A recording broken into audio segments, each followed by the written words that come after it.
This is one of those Python questions that sounds technical but really checks how you think about data and memory. What's the difference between mutable and immutable objects? Here's the simplest way to understand it. A mutable object can be changed in place. Think of it like a notebook.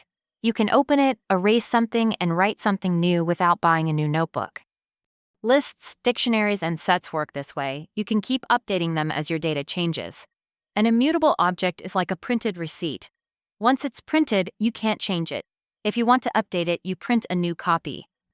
Strings, tuples, and numbers in Python behave this way. So in short, mutable is editable, immutable is fixed after creation. And this difference really matters, because it changes how Python handles memory and variables. Sometimes, a single small change can update multiple references without you realizing it. Let's see why this matters in real projects. Imagine you and your teammate are both writing on the same whiteboard. That's a mutable object. If one of you changes something, the other immediately sees it. That's convenient, but risky if someone accidentally erases something important. Now imagine each of you has your own printed copy. That's immutability. You can make your own edits safely without changing anyone else's copy. This difference affects debugging, performance, and even model reliability in production. Here's a simple example. Suppose you create a list in a function that keeps track of metrics like accuracy. If you forget to make a new list each time, Python reuses the same one from before, so you call the function twice, and suddenly your old data appears again. That happens because lists are mutable. They change in place. To fix that, you can make a copy or use an immutable type like a tuple when you want to keep data frozen. Now, let's talk about a real project example. In one of my model tracking systems, we used immutable tuples as dictionary keys. Each key stored the model name, version, and parameters.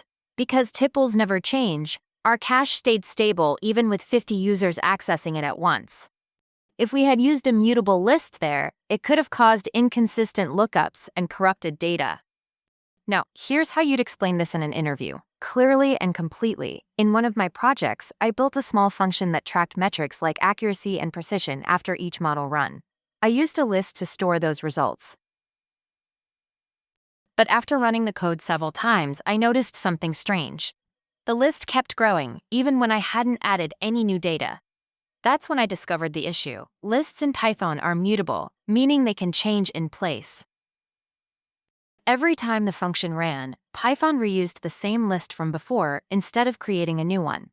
To fix it, I made sure to create a new list inside the function each time, or use .copy when I needed a fresh version. Later, I also started using tuples, which are immutable whenever I wanted to make sure data stayed fixed, especially for configurations and model settings. That small change made my code much safer and easier to debug because I knew exactly where changes were happening and where they weren't. That experience taught me to always think about how Python handles memory behind the scenes. Understanding mutability helped me avoid subtle bugs and write cleaner, more predictable code, which is crucial when you're working on data pipelines. That's a complete, real-world answer. It shows that you understand the concept, can spot a bug, and know how to apply immutability strategically to build more reliable, production-ready systems. And that's exactly what interviewers are looking for.